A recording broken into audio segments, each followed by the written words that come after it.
Olá, alunos, Universo. Mais uma vez o professor Dionísio, professor de língua portuguesa, professor de redação. Hoje o nosso assunto será estudos da linguagem.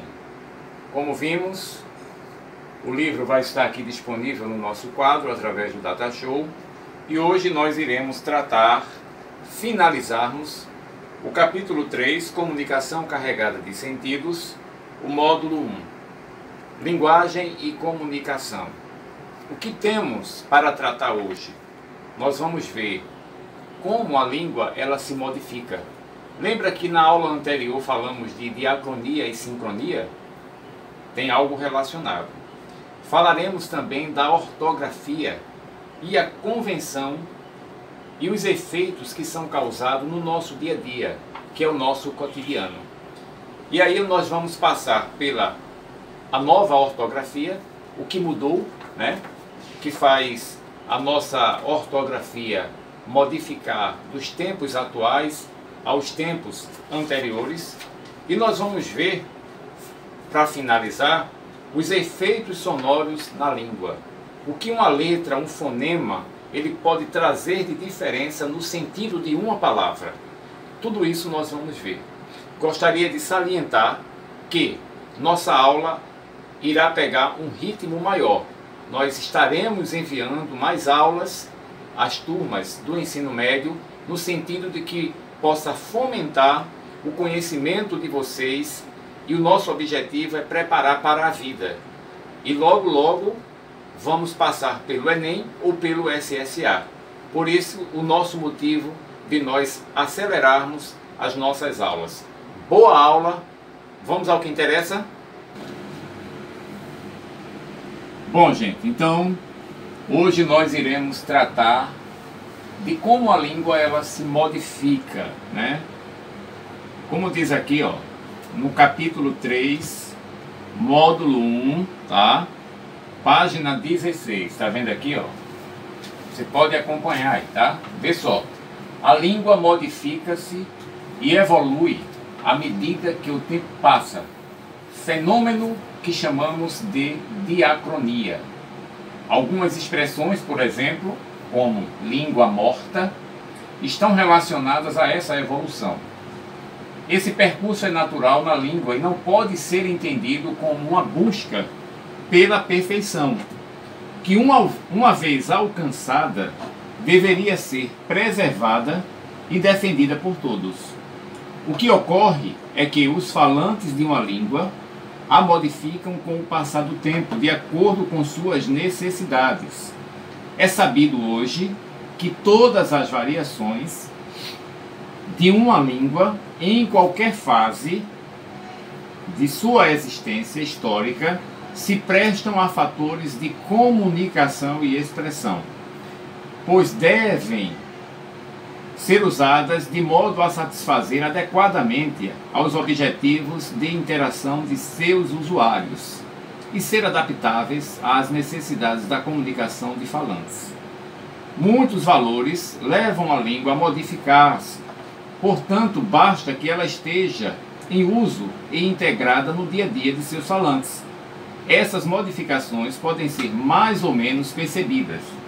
O surgimento de novas palavras, por exemplo, certamente é bastante notório, mas o modo de pronunciar as palavras é bem menos notado em um período curto de tempo, sendo mais perceptível comparado a períodos anteriores da história. Então vejam, gente, nós estamos falando da diacronia, tá? Professor, o que é a diacronia? Eu já mostrei esse exemplo para vocês quando nós, há um certo tempo, nós falávamos que amávamos uma pessoa, né? Era aquele desenho do coração. Lembra o desenho do coração que a gente tinha e dizia apontando que amava aquela pessoa. Hoje, já houve uma certa modificação. Tem pessoas que fazem o coraçãozinho, né?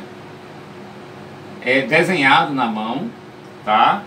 Tem outras que colocam apenas a metade de um coração.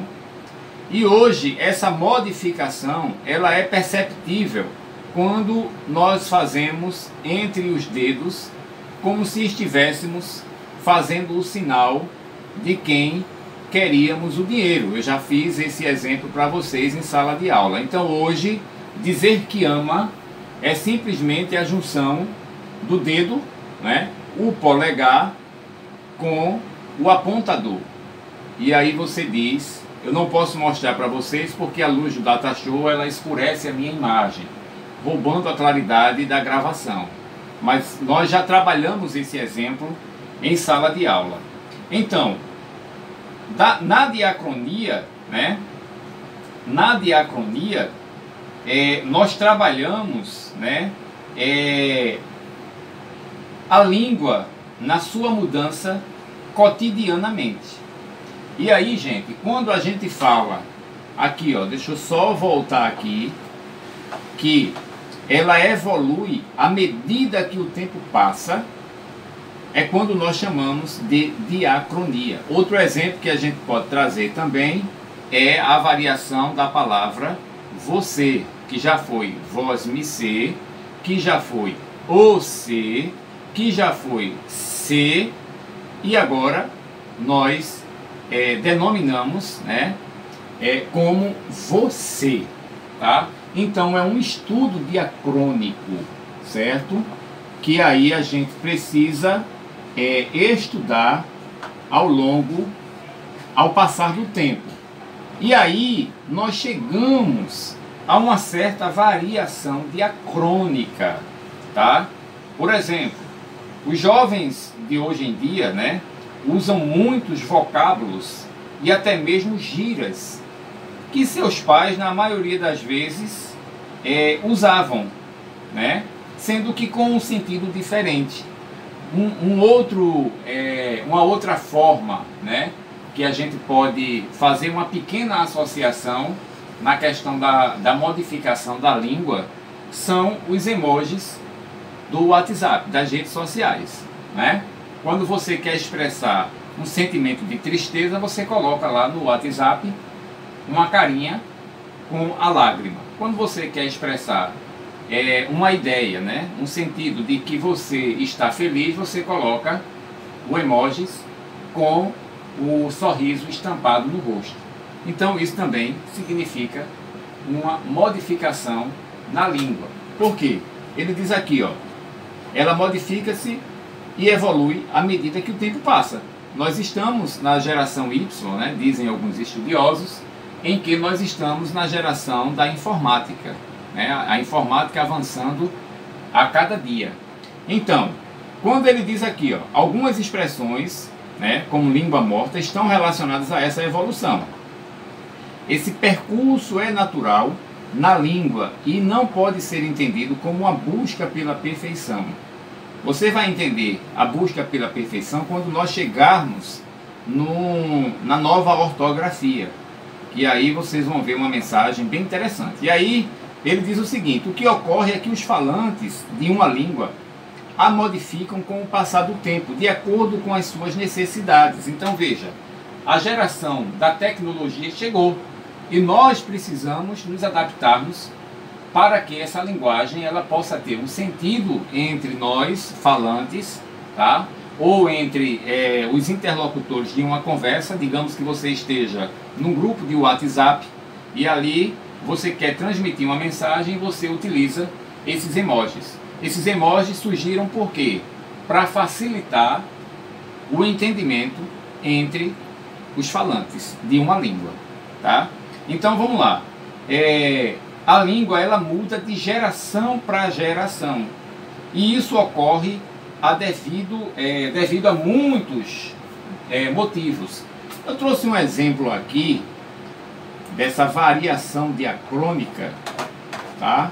Quando nós dissemos o seguinte, por exemplo, deixa eu colocar aqui, ó.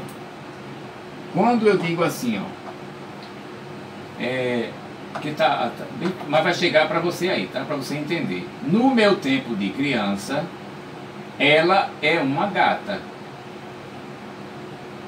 E depois aqui, ó, observe essa expressão. Ele é um pão. certo? Então, ele é uma gata. Esse tipo de linguagem, ele era utilizado há algum tempo atrás. Agora, gata no sentido de animal ou gata porque era bonita? Pão no sentido do próprio objeto, pão, né? Ou ele era bonito, ou ele é bonito porque ele é gostoso igual ao pão, né? E aí tem aqui mais uma expressão quando se diz é o fim da picada. Uma senhora com uma expressão bastante séria, tá? Quando ela diz é o fim da picada, certo? E picada a gente sabe que provém de um animal, né? Então, o que ela quer dizer nessa expressão? É o fim da picada. E aí a gente percebe também que no exemplo da diacronia nós temos as gírias, né? Quando ele diz pagar mico, carango, massa, beleza. Veja a beleza aqui, ó. Nós, há algum tempo atrás, escrevemos o nome inteiro, né? Beleza. Hoje, utiliza-se beleza, apenas com as consoantes. Beleza significa isso, tá? Hoje, eu já vi apenas o nome belê, tá? Belê, utilizada por alguns adolescentes, até crianças, né? E nós temos bicho quando nós dizíamos, ei bicho, né? O bicho é muito sortudo, né?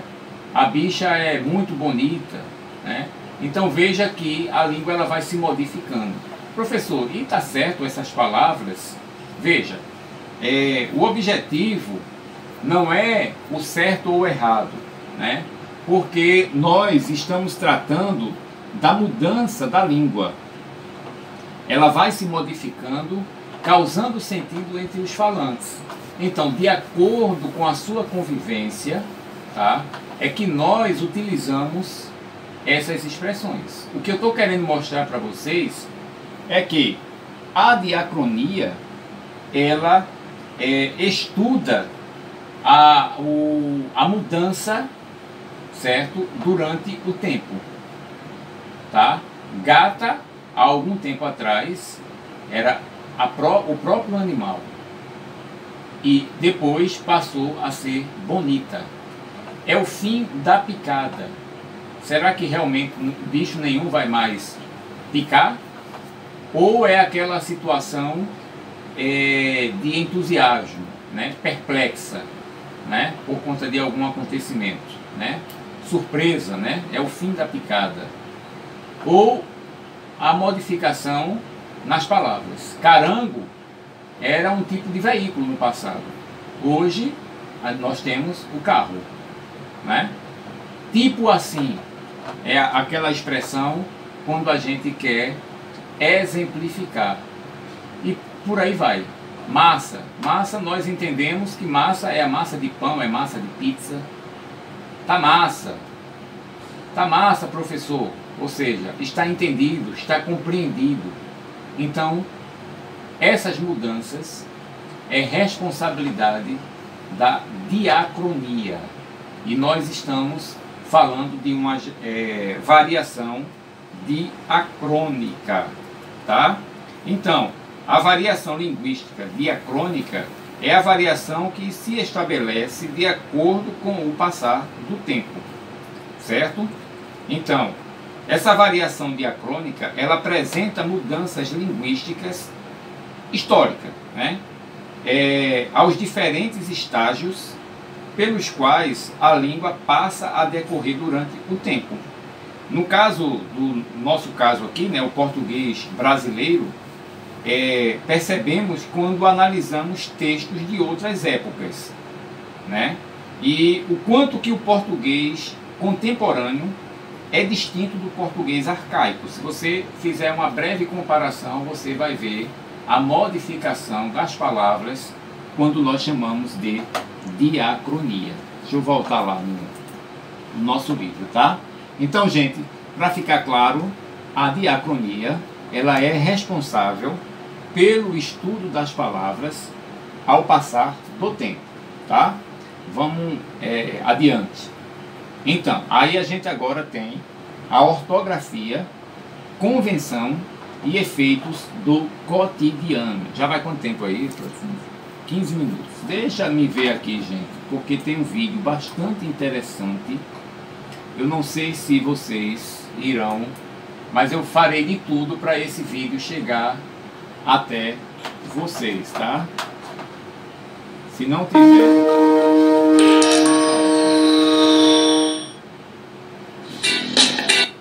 Vejam, nós estamos falando da língua portuguesa, gente, tá? Vamos observar esse vídeo, ele é curtinho, para vocês entenderem.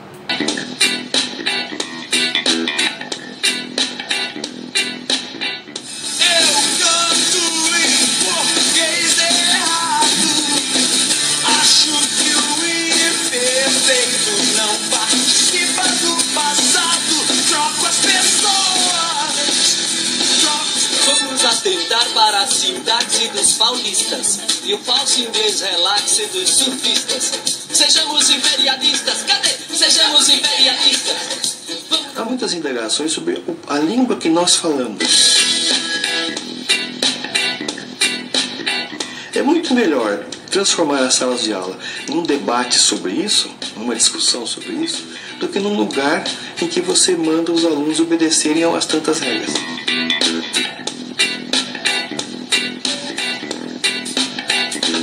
Estudar gramática é estudar a estrutura da língua. Estudar a forma como a nossa língua foi organizada, diferentemente da forma como outras línguas foram organizadas. Então, gramática é estudo da organização da língua.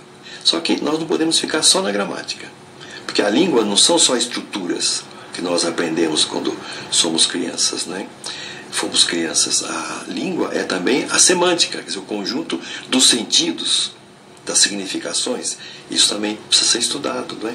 A língua é através da língua nós criamos textos, o chamado discurso, escrito ou falado. Então, língua é também isso.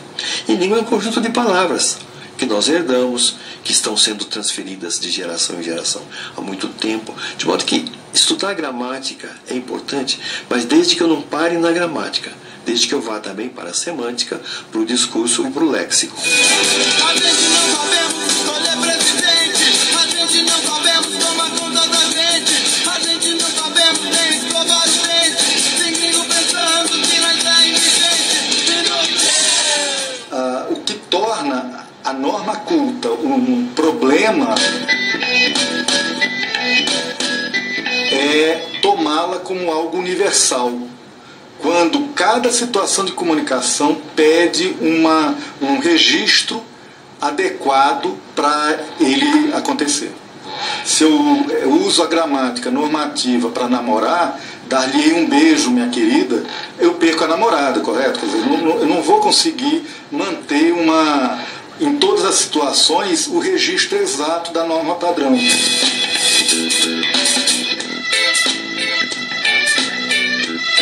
O padrão do idioma ele tem que ser ensinado. Por quê? Porque várias situações da tua vida, do teu cotidiano, da tua carreira vão ser definidas, vão ser julgadas socialmente pelo modo como você usa o idioma, pela variedade padrão. O problema da escola é quando ela só ensina a variedade padrão como a única forma aceitável para qualquer situação de comunicação. É preciso ensinar o padrão, mas também analisar as razões por que o que não é padrão existe.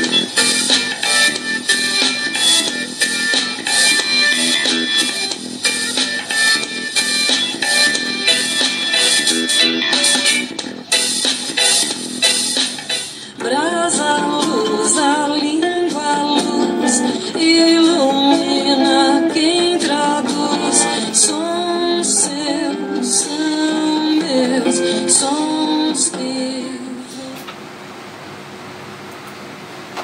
Então, gente, vejam, esse aqui, eu não sei, vocês devem lembrar, quando eu falei sobre Ataliba de Castilho, né? Um grande linguista e um grande estudioso, né, da língua portuguesa.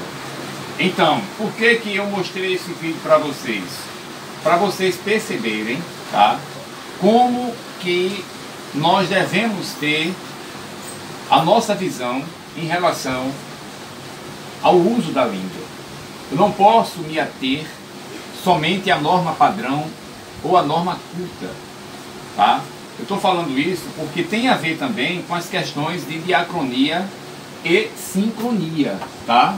Então vejam, deixa eu voltar lá. Bom, só retomando aqui essa questão da diacronia e sincronia. Vejam só, sincronia e diacronia são conceitos que na verdade são distintos, mas que eles são complementares. Eles são usados na língua para indicar diferentes perspectivas do estudo da própria língua, no caso a nossa, né? Então veja, o estudo de uma língua num momento específico é a sincronia. E o estudo da língua através do tempo chama-se a diacronia. Então, a diacronia é um estudo da língua, né, que incide as mudanças que a língua apresenta ao longo do tempo, tá? Internaliza bem isso. Diacronia é o estudo da língua que possibilita estudar as mudanças ao longo do tempo. Sincronia é o estudo sincrônico da língua que incide nas características que a língua apresenta durante um dado período, tá? Então, em determinado período, em determinado momento que eu estudo a língua, eu estou utilizando a forma sincrônica, ou seja, a sincronia. E se eu vou estudar a língua ao longo do tempo, certo?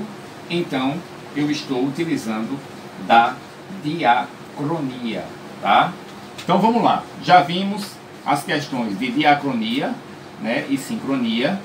Vamos agora para a ortografia, convenção e efeitos no cotidiano. Vejam, quando eu digo aqui, ó, a ortografia é um conjunto de regras que determina a forma oficial correta de escrever as palavras em uma língua. Num determinado dia, acredito que nas aulas anteriores de português, eu frisei muito bem, fiz questão de dizer que o estudo da ortografia, que está ligado aos estudos da gramática, não servem apenas como fonte de conhecimento da língua portuguesa. Eu preciso entender a língua, tá? Como é o seu funcionamento, a semântica, a fonética, a fonologia, a morfologia. Então, o meu estudo da língua, ele é amplo. Eu não posso simplesmente me ater às questões ortográficas ou gramaticais, porque a gramática e a ortografia é um conjunto de regras, tá? Um conjunto de regras que determina como que nós oficialmente devemos escrever tais palavras. Isso na língua portuguesa, isso na língua inglesa, na língua francesa, seja qual for a língua. Então, diante, né, de nós, como já vimos, né, na história da língua portuguesa, nós temos, na verdade, 9 países, eu vou mostrar aqui para vocês, que falam a língua portuguesa, tá? Tem um mapinha aqui, ó, quando ele diz o seguinte: Portugal, Cabo Verde, Guiné-Bissau, Brasil, São Tomé, Angola, Moçambique, Timor-Leste, todos esses países, eles falam a língua portuguesa. A língua portuguesa, em sua historicidade, ela provém do latim, né? Nós temos um estudo, né? Inclusive eu posso até passar para vocês, onde existe um tronco e a raiz de todas as línguas. E aí a gente sabe que o latim é onde originou várias línguas no mundo. E dentre elas está a língua portuguesa. Então a sua ramificação o tronco linguístico, certo? Chama-se assim em português, o tronco linguístico, ele tem uma origem. Então a nossa origem é do latim. Aí vem a língua indígena, né? Que tem as suas ligações com a língua portuguesa, a língua africana e por aí vai. Então, com esse objetivo, certo? Fez-se necessário o uso da ortografia, a sua convenção e os efeitos no cotidiano. Então a gente vai ver aqui o seguinte, vejam só. Quando ele diz aqui, com o objetivo de padronizar e melhorar a comunicação entre os usuários, em situações de formalidade, essas regras devem ser respeitadas, daí a necessidade de sabê-las. A ortografia não se configura como uma transcrição de atos de fala, mas sim como resultado de uma convenção previamente aprovada. No Brasil, as normas ortográficas são aprovadas pelo Congresso Nacional e entram em vigor por ato do Poder Executivo, ou seja, o Presidente da República é que deve executar todas as mudanças. Quando ele diz que o Congresso Nacional é onde os deputados aprovam essa nova ortografia e há uma convenção entre os países falantes, e nós já vimos lá no mapa. Então aqui, ó, vale lembrar que, no entanto, unificar uma língua não significa uniformizá-la. No dia a dia, em situações de informalidade, o falante pode empregar variações que não atrapalham o processo de comunicação. Veremos a seguir o que mudou com as novas regras do novo acordo ortográfico da língua portuguesa, que foi implantado em 2009 e que passou a vigorar definitivamente a partir de 2012, por volta de 2013 especificamente. Então vejam como é a questão do acordo ortográfico, né? E quais são as particularidades e o que tem a ver esses 9 países. Então deixa eu abrir aqui rapidamente, só para entendimento de vocês, tá? Como é que a língua portuguesa ela é falada? Vamos ver aqui, caçula, né? No Brasil a gente tem uma certa especificidade em relação ao termo caçula, né? Aquele filho mais novo, né? Vamos ver como é que se fala lá em Moçambique o nome ou o sentido que a palavra caçula ela tem lá em Moçambique. Vamos ver se dá para vocês escutarem. Último filho. Então, ele diz, último filho, vejam só. Último filho. Certo? E aí vamos ver lá em São Tomé e Príncipe, como é que ele diz caçula. Codê. Codê. Tá vendo?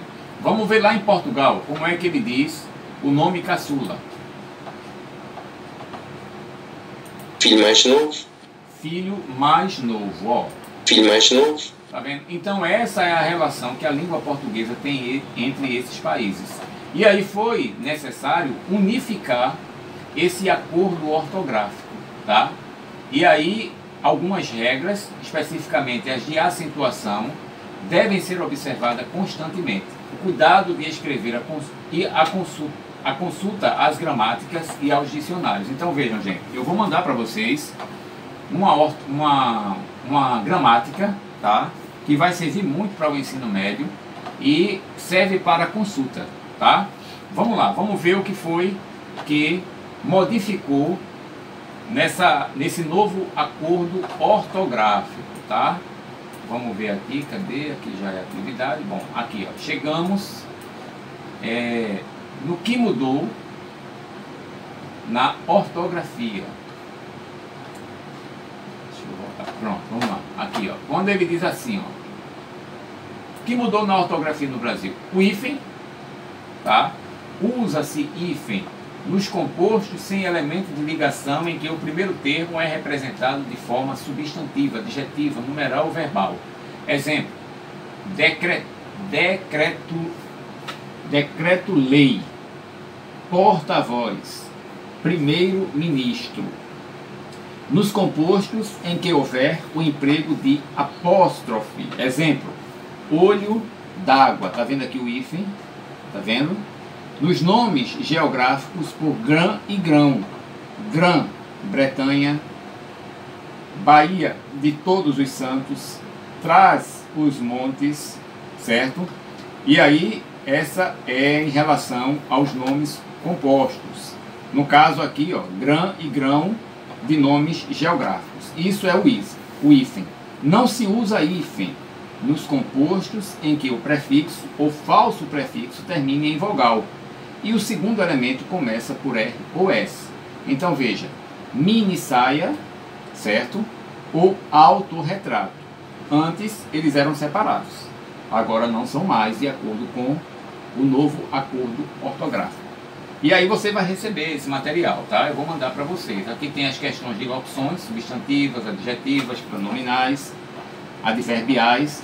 E aí vem também as questões dos acentos. Ó, sim, um detalhe importante. O alfabeto passou a ter 26 letras, incluindo a letra K, a letra Y e a letra W, tá? Então, o trema também passou a ser utilizado, né? Sinal colocado sobre a letra U para indicar uma pronúncia nas sílabas G e Gui, que e ki. E somente será usado nas palavras de origem estrangeiras e de seus derivados. Então vejam, gente, nós temos muitos panos para manga, tá? Para estudar. E aí vem a questão dos acentos. Ó, os ditongos abertos, ei ou oi, das paroxítonas, como nas palavras ideia, jiboia, entre outras, certo? Quando for ditongo aberto, na terminação dessas sílabas, certo? Eles deixam de se acentuar. A mesma coisa as paroxítonas. E aí, gente, quando eu falo do iceberg, do Titanic, que nós estamos apenas a iniciar os estudos, nós estamos falando, veja que nós estávamos falando da mudança, da modificação da língua, né? Já chegamos na ortografia e os efeitos que elas causam no dia a dia.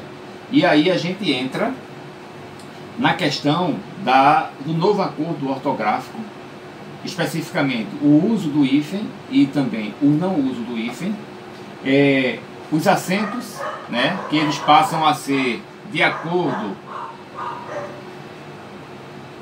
Então, gente, nós estávamos falando das questões dos acentos, né, dos ditongos abertos, a primeira vogal tônica dos hiatos, né, que formam O e EE, né? Por exemplo, enjoo antes tinha acento, agora não tem mais. Vou, dei, crei, lei, vei.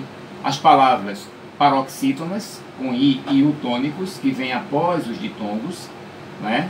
As palavras homógrafas, que eu quero que vocês deem uma pesquisada para saber o que significa a palavra homógrafa.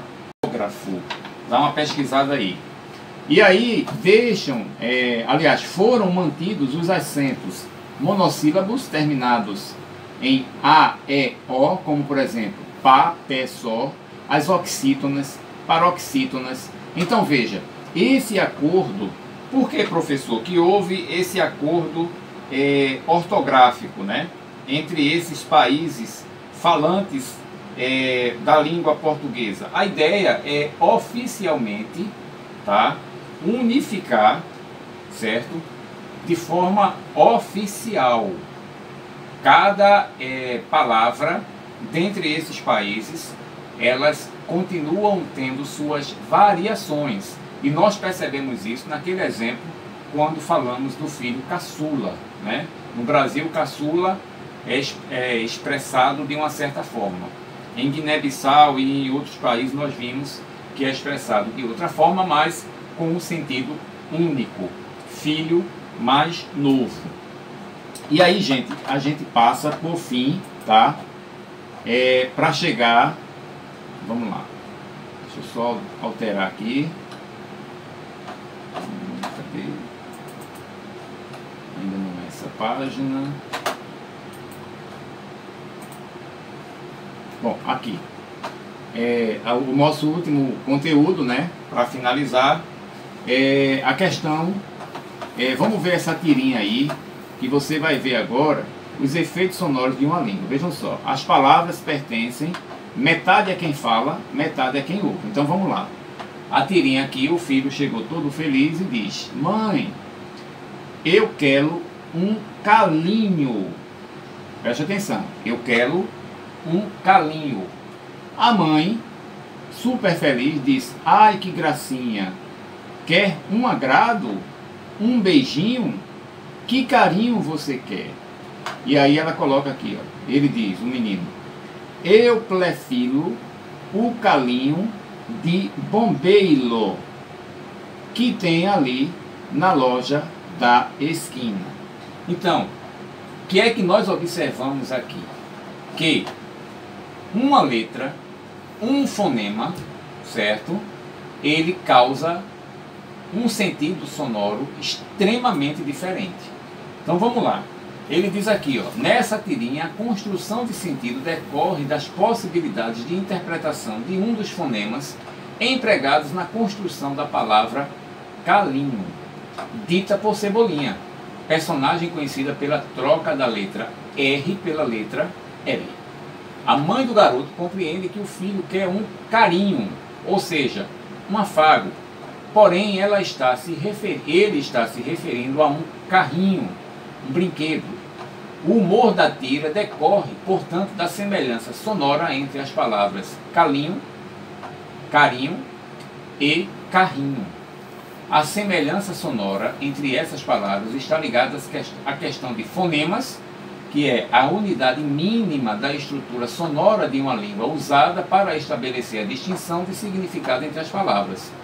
Na prática linguística, fonema é a unidade sonora e letra a unidade gráfica que representa o fonema. Então, entre o R e o L, a gente percebeu isso, né? No entanto, essa representação apresenta algumas peculiaridades importantes a serem analisadas. Por exemplo, um fonema pode ser representado por diferentes letras. Exemplo, girafa, jiboia. Um só fonema pode ser representado por mais de uma letra. Exemplo, QU, né? Então aí a gente tem apenas um fonema. E uma letra pode representar mais de um fonema. Exemplo, tóxico, certo? A gente tem aqui, ó, tóxico. E também temos uma letra que pode não representar fonema nenhum. A exemplo do nome hotel. Então vejam, gente. Professor, o que a gente está querendo dizer com tudo isso? Que uma diferenciação de letra e de fonema numa conversa, a interpretação ela pode ser outra. A gente sabe, né, nas histórias da vida, que Cebolinha ele sempre troca a letra R pela letra L. Mas veja o quanto que foi confundido a comunicação, né? A gente pode denominar isso aqui de um ruído. Algo atrapalhou a comunicação entre ambos, né? E aí gerou-se duas interpretações. A mãe pensava que ele queria um carinho e na verdade ele queria um carrinho. E de preferência do bombeiro, quando ele fala bombeiro. Então veja, gente, a diferença e a importância, certo, do uso adequado dessas questões de fonema e letra, o quanto que é importante, né, na comunicação, na linguagem, na língua portuguesa. E aí a gente tem, por fim, quando a gente chama aqui, ó, destaca-se o grande efeito que podemos obter com a exploração de sentidos, valendo-se do jogo de fonemas. Esse recurso é muito usado na literatura por meio de figuras de linguagem, como a literação, que é a repetição de fonemas no início de palavras da mesma frase, ou então a assonância, né, o uso de palavras com sons vocálicos iguais ou semelhantes. E a paranomásia. O que é paranomásia, professor? É a figura de linguagem que combina palavras com semelhanças fônicas, mas sentidos diferentes no mesmo verso. Por exemplo, se nós pegarmos um exemplo de uma palavra paranomásica, né? Ou a paranomásia. Por exemplo, dilatar, ou seja, delatar ou dilatar. Existem duas interpretações, tá? Delatar ou dilatar.